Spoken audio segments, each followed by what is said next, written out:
우리는 시작이 반이다 그런 말을 많이 하는데 맞는 말이죠. 시작하지 않으면 아무것도 없게 되니까 시작이 참 중요합니다. 여러분, 그렇지만 아무리 시작이 좋아도 마지막이 잘못되면 그것을 우리는 뭐라고요? 실패했다, 그렇게 말하는 것입니다. 우리 신앙생활도 마찬가지가 아니겠습니까? 믿음의 시작이 아무리 중요하고 아무리 잘했지만 우리 인생의 마지막에 주님 앞에 갔을 때, 심판대 앞에 갔을 때 우리 주님께서 나는 너를 도무지 알지 못하노라고 한다면 그런 비극이 어디 있겠습니까? 오늘은 2020년 마지막 달인 12월 첫째 주일입니다. 무슨 말입니까? 한 해도 처음 있고 마지막이 있는 것처럼 우리 인생에도 시작이 있으면 마지막이 온다고 하는 것을 우리에게 얘기하고 있는 것이거든요.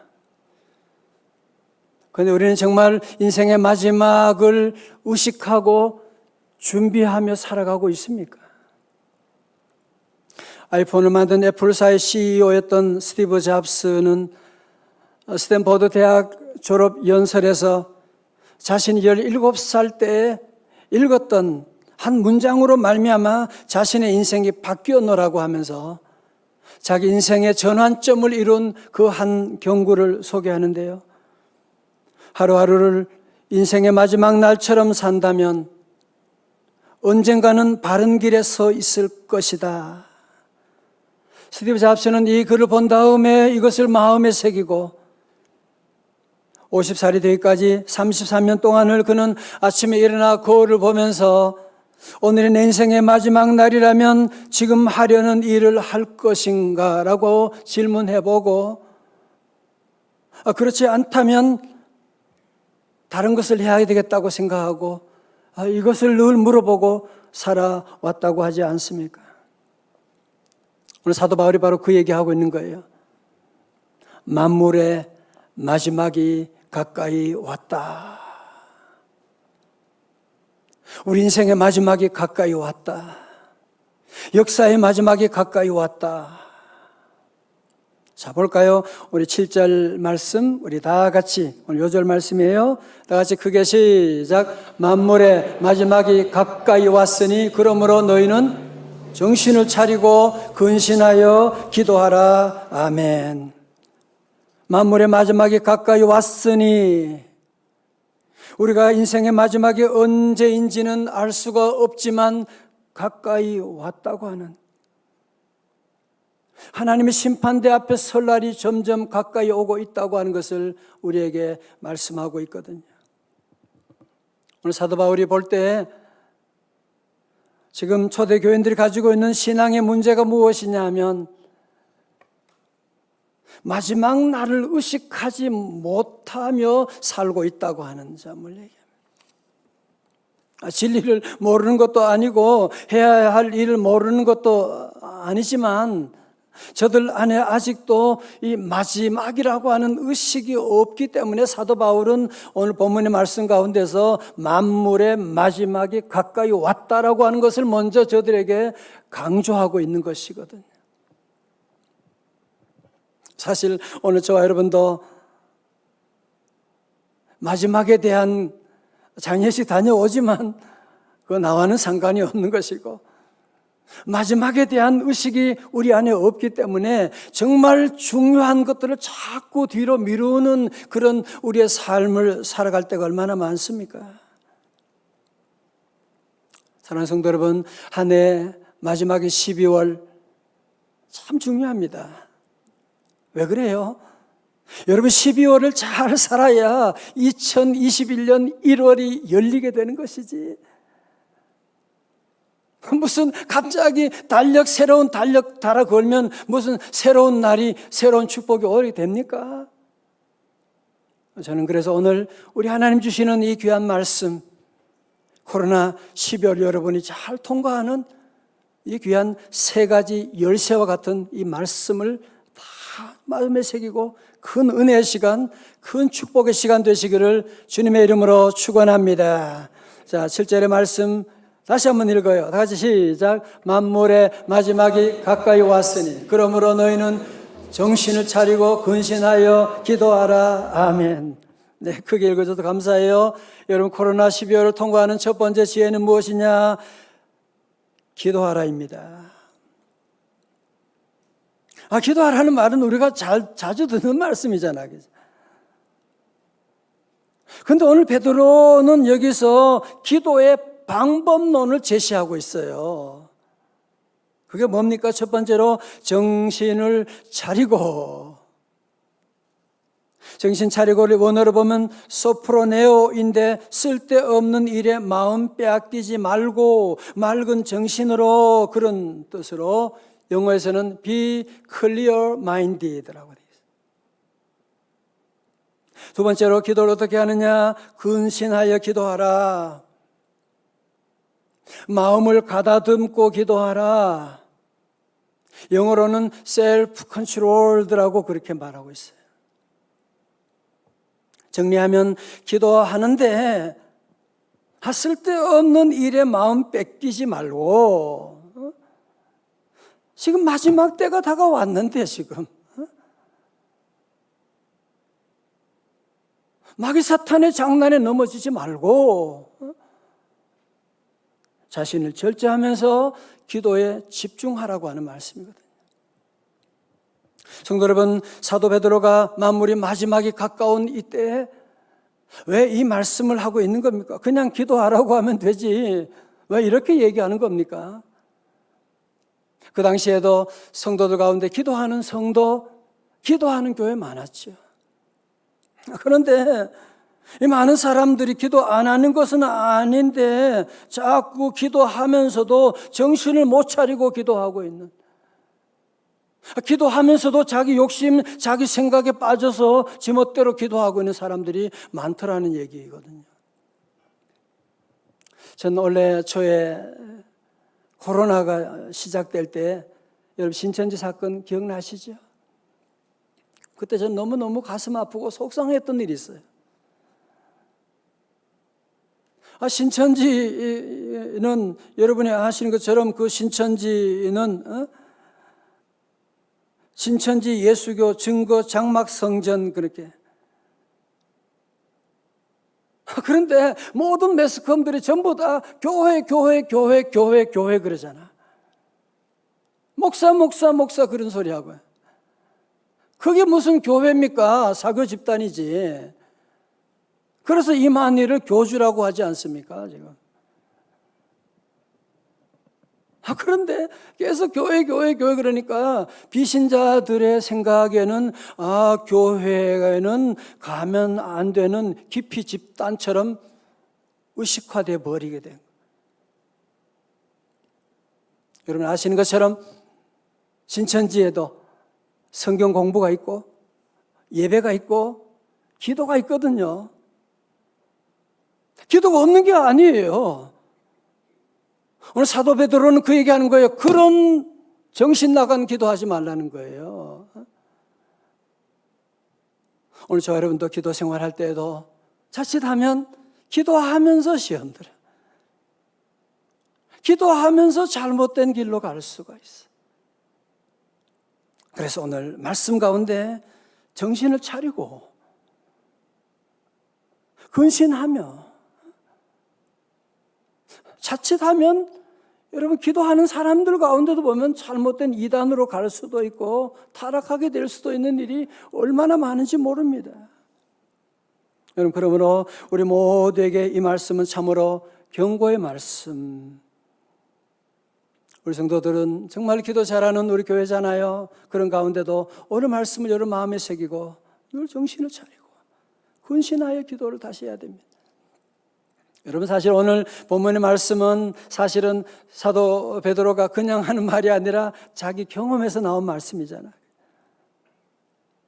베드로도 예수님이 십자가 지실 때 겟세마네 동산에 올라갈 때 사랑하는 제자 베드로하고 요한 야고보를 데리시고 산에 올라가셔서 내가 내 마음이 민망하니까 나를 위해서 기도하자, 나와 함께 깨어 기도해 달라고 하는데 어떻게 했어요? 베드로는 정신 차리지 못하고 기도 안 하고 잠에 빠져들게 되었습니다. 그때 예수님께서 하시는 말씀이 너희가 나와 함께 1시간도 이렇게 깨어 있을 수 없더냐? 시험에 들지 않게 깨어 기도하라. 여러분, 베드로가 수제자였지만, 산기도 올라갔지만, 예수님 따라갔지만, 기도하지 않음으로 말미암아, 정신 차리지 못함으로 말미암아 그는 말고의 귀를 잘라버리게 되는, 그는 예수님을 모른다고 부인하는 이런 끔찍한 사고를 저지르고 말게 되는 그런 일이 있게 된 것이거든요. 그래서 베드로는 자기의 그런 실패 경험을 바탕으로 후배 성도들에게 얘기하는 거예요. 말세가 가까우면 사단의 놀라운 얼마나 많은 유혹이 있는데 너희들은 기도할 때 정신을 차리고 근신하여 기도하라고 말씀하셨던 것입니다. 사랑하는 성도 여러분, 저를 보십시오. 우리가 사는 동안에 기도할 날이 그렇게 많지 않아요, 사실은. 여러분, 새벽 기도 하고 싶어도 할 수 없는 때가 온다니까요. 모든 일에는 다 때가 있는 겁니다. 공부할 때가 있고, 일할 때가 있고, 건강도 잘 지킬 때가 있고, 기도할 때를 놓치게 되면 후회하는 날이 오고, 후회해도 소용이 없는 날이 오게 됩니다. 특별히 여러분, 지금은 과거의 경험들이 통하지 않는, 우리 모두는 지금 새로운 길을 가는 2021년 어느 누구도 가보지 못한 새로운 길을 가고 있는 이때, 오늘 저와 여러분들은 더욱 깨어서 함께 기도하고, 주여 내 길을 인도하여 주옵소서. 아무리 뉴노멀이라고 할지라도 하나님께 기도하고 나가게 되면, 오늘 여러분 이 말씀을 우리 모두가 심각하게 여러분이 받아들이고 우리 모두 정신을 차리고 근신하여 기도하게 되면 우리가 알지 못하는 크고 은밀한 놀라운 세계를 열어주실 줄로 믿습니다. 두 번째로, 코로나12를 통과하는 성도들은 기도할 뿐 아니라 어떻게 살아야 됩니까? 서로 사랑하며 살아가라고 하는 거예요. 8절의 말씀 다 같이요. 크게 시작. 무엇보다도 돕느니라. 아멘. 여러분, 예수님께서도 말세의 특징을 말씀하시면서 마태복음 24장 12절에 불법이 성함으로 많은 사람의 사랑이 식어지리라 그러셨어요. 바울도 말세의 특징을 얘기하면서 디모데후서 3장 2절에 사람들이 자기를 사랑하며 돈을 사랑하며 라고 얘기하고 있어요. 여러분, 다 성경에 나온 얘기예요. 이 말씀에 비추어 본다면 오늘이야말로 정말 말세가 아닙니까 지금? 모두가 다 사랑을 얘기하지만 그 사랑은 자기 사랑이잖아. 돈 사랑이잖아. 하나님 사랑하고 이웃 사랑하는 데는 점점 냉랭해지게 되고, 여러분 지금 그렇지 않습니까 지금? 본문에서 뜨겁게라고 하는 단어를 주셔야 돼요. 사랑하나가 아니라 그 앞에는 뜨겁게라고 하는 부사가 있게 되는, 영어로 deeply라고 하는, 깊이 사랑하라. 원어로 보면 에크테네로 끝까지 서로 사랑할 것을 말하고 있는, 끝까지 서로 사랑하라. C.S. 루이스는 참된 사랑을 이렇게 정의했어요. 불같은 감정이 사라진 뒤에도 상대방에게 변함없이 헌신하는 것이 참된 사랑이다. 여러분, 우리 안에 사랑의 감정이 타오를 때 사랑하는 건 누가 못하겠어요? 그러나 내게 사랑의 감정이 식어지게 되고, 내가 나이가 들어도 여러 가지 조건이 맞지 않아도 끝까지 사랑해주는 그 사랑, 그것이 바로 뜨겁게 서로 사랑하는 것이거든요. 말세가 되면 점점 사랑이 식어지게 됩니다. 전부 다 냉랭해지게 됩니다. 다 무섭게 됩니다. 그러나 우리 성도들은 늘 서로 사랑하고 뜨겁게 사랑하고, 다시 아멘. 그렇게 해서 사랑하면 어떤 일이 있나요? 사랑은 허다한 죄를 덮느니라. 미움은 허다한 죄를 다 들추는 것이지만 사랑은 허다한 죄를 다 덮어주게 되는, 우리 예수님께서 십자가 지심으로 우리의 모든 허다한 죄를 다 덮어주시고, 예수님이 이 땅에 왜 오셨느냐? 우리의 죄를 다 덮어주시러 주님이 이 땅에 오셨잖아요. 마태복음 1장 21절에 아들 낳으리니 이름을 예수라 하라. 이는 그가 자기 백성을 그들의 어디에서? 죄에서 구원할 자이심이라 하니라. 아멘.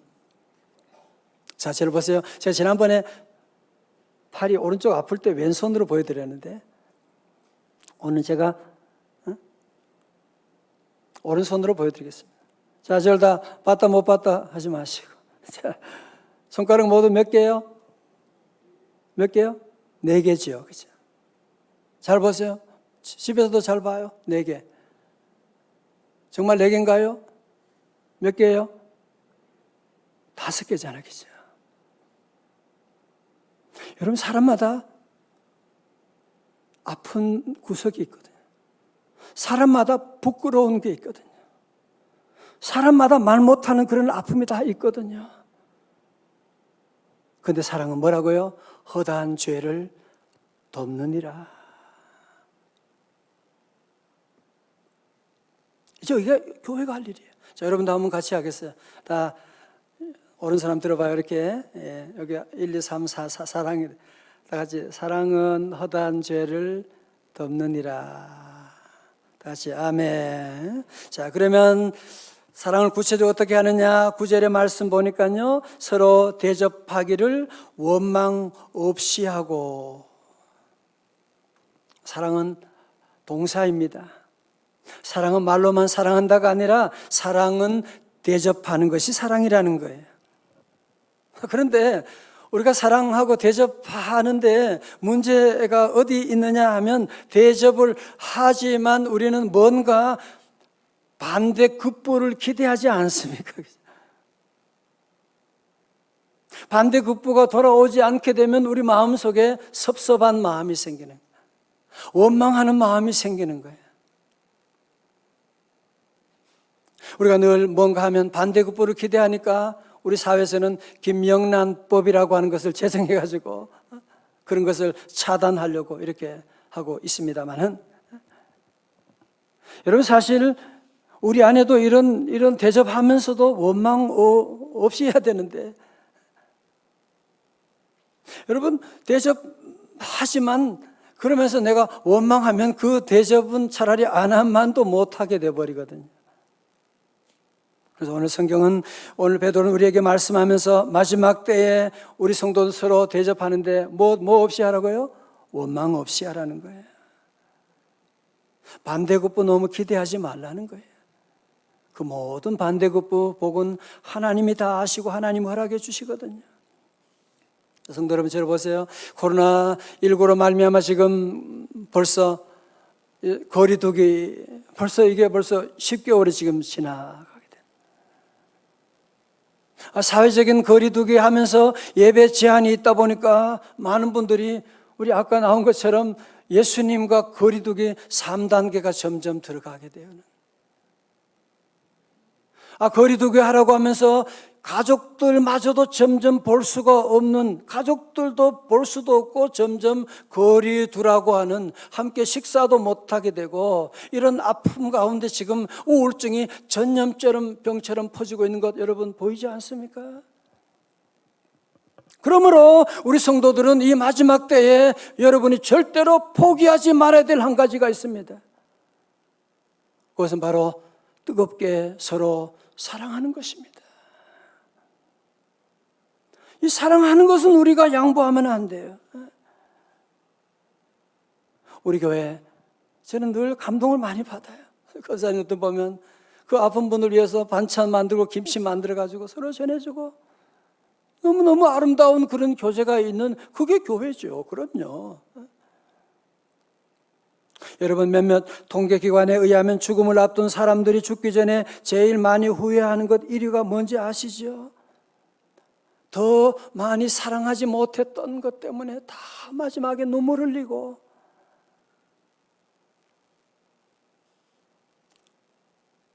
우리 교회는 8년째 조그마한 것이지만 사랑의 나눔 박스를 했는데, 우리 교우들이 자녀들과 함께 기쁨으로 이렇게 참여하셔서 너무너무 감사하고, 이 보잘것없는 것인데도 전해주게 되면 사람들이 그것을 얼마나 기뻐하고 말이죠. 너무너무 감사해요. 너무너무 감사하고, 우리 성도들이 자녀들과 함께 이런 뜨거운 사랑으로 준비하고 나누게 되면 그거 받는 분들은 얼마나 마음에 기쁨이 오고 추운 코로나도 이겨나갈 수 있지 않겠습니까? 자, 만물의 마지막이 가까울 때, 내 인생의 죽음이 가까이 올 때 마지막 세 번째 지혜는 서로 봉사하라입니다. 10절의 말씀, 각각 은사를 받은 대로 하나님 여러 가지 은혜를 맡은 선한 청지기 같이 서로 봉사하라. 우리가 뭐로 봉사할 수 있단 말입니까? 다 같이요. 11절 말씀 시작. 만일 누가 봉사하려면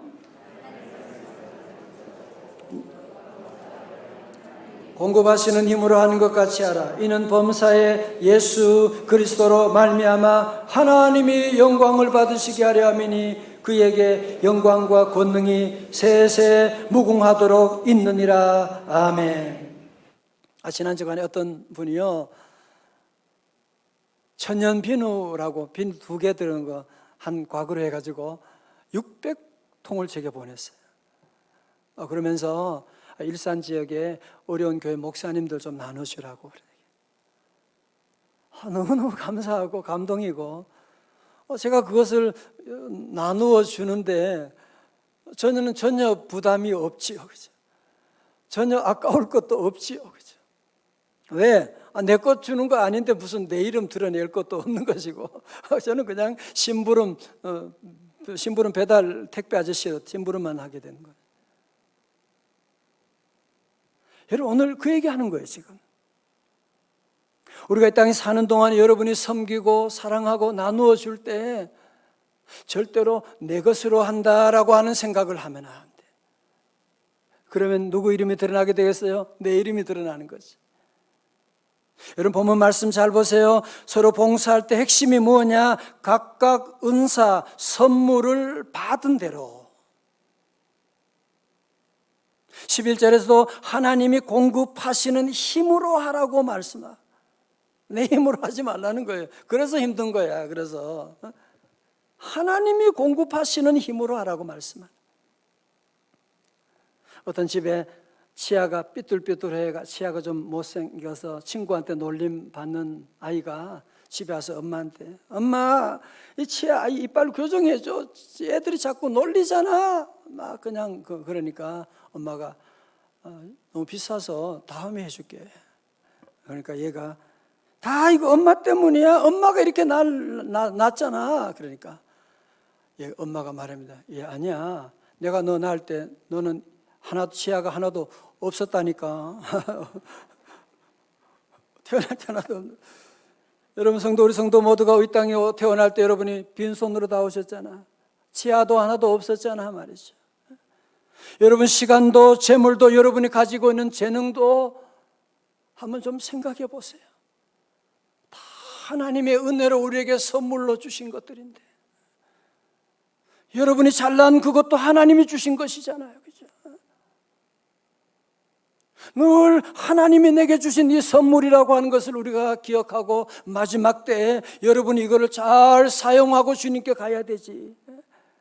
많이 가졌다.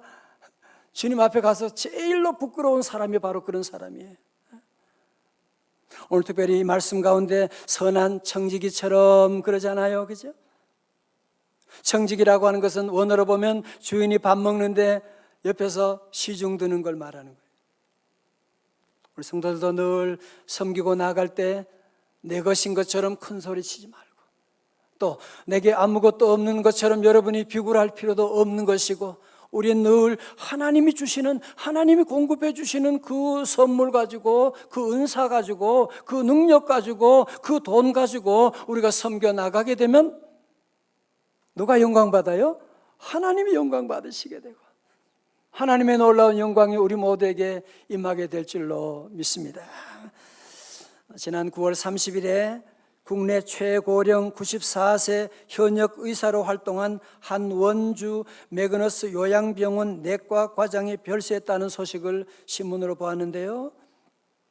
여러분, 나이가 80만 되어도 늙었다 끝났다 그럴 텐데 이분은 94세까지 현역으로, 이야, 대단하더라고요. 94세까지 독립운동가이자 의사였던 아버지와 독립운동가 어머니 사이에서 태어난 고인은 1949년 고려대 의대 전신은 경성의학 여자 전문학교를 졸업해서 산부인과 전문의를 취득했으며 40년 전 의사인 남편이 먼저 세상을 떠난 후에 병원을 정리하고 수십 년 동안 무료 진료 봉사를 펼쳤으며 94세 돌아가시 전까지 매일 10명 이상의 환자를 진료했다는 거예요.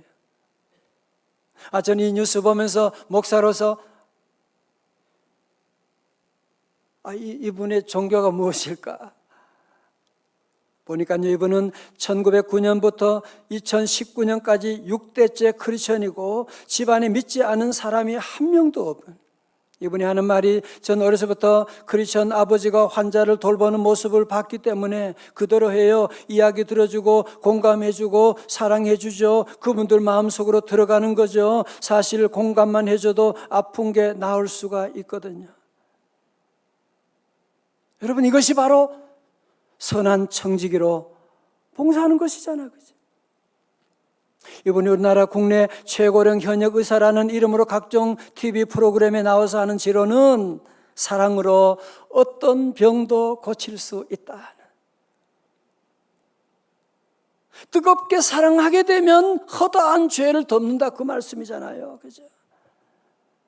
저는 이분의 모습을 보면서 지금 이 마지막 때에 지금 교회에 대한 여러 가지 부정적인 이미지가 있는 이때에 우리 성도들이 정말 이분의 모습처럼 우리가 주님 주시는 그 사랑으로, 그 능력으로, 그 재능으로 우리가 서로 섬겨 나간다면 우리 사회가 얼마나 아름다워지게 되고 영향력 있는 교회가 다시 세워지지 않겠습니까? 사랑하는 성도 여러분, 정말 2020년 어느 해보다 여러분 모두 너무너무 수고 많으셨습니다. 너무너무 수고하실 거예요. 교회 구석구석 섬기면서 너무너무 애쓰셨고 너무 감사드리고요. 우리 사랑하는 성도 여러분, 오늘 이 말씀을 우리 모두 마음에 깊이 새기고 만물의 마지막이 성큼성큼 다가오고 우리 인생의 마지막이 오게 되고 여러분 사랑하는 사람도 떠날 수도 있고 여러분 자녀들도 떠날 수가 있고 여러분 지금 힘들어하는 직장도 떠날 때가 올 수도 있고 이제 우리 모두가 정말 신앙을 가지고 우리가 할 일이 뭐예요? 세 가지를 기억하고 첫 번째로 정신을 차리고 근신하여 기도하고 두 번째로 뜨겁게 사랑하고 세 번째로 우리 모두 받은 은사로 받은 축복으로 서로를 섬기고 봉사하여서 2012년 12월로 마무리를 여러분이 유종의 미를 잘 거둠으로 말미암아 2021년에 세계를 향하시는 하나님의 음성을 듣고 준비하고 나가는데요. 새로운 길이, 새로운 은혜가 여러분 모두에게 열릴 줄로 믿습니다. 다 일어나시겠어요? 주님, 우리는 늘 연약